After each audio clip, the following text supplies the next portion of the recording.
Hi అండి. ఇవాళ మా వంట వచ్చేసి కాకరకాయ పులుసు వేయించి పెట్టుకున్నాను.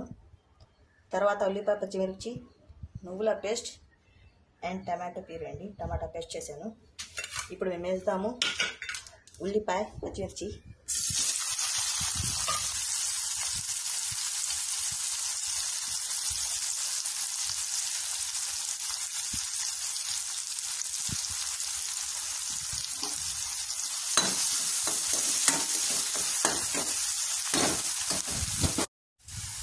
ఉల్లిపాయ అయిపోయిందండి. ఇప్పుడు వేద్దాం దీంట్లో నువ్వుల పేస్ట్,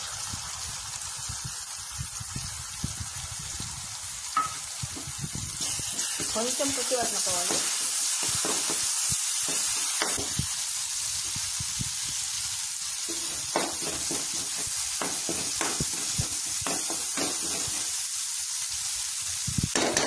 ఇప్పుడు వేద్దాం దీంట్లో టమాటో ప్యూరీ,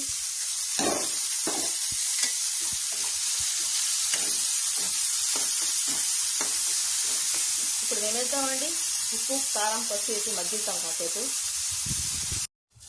ఉల్లిపాయ, కాకరకాయలు బాగా కలిసేద్దాం. కొంచెం దగ్గర పడదాకా, తలుగా కాకుండా కొంచెం పులుసు దగ్గరగా ఉండాలండి. కొంచెం దీంట్లో బెల్లం వేస్తున్నానండి. బెల్లం అండ్ కొత్తిమీర వేసేసి కాసేపు సిమ్లో పెడతాము. అంతే కాకరకాయ పులుసు.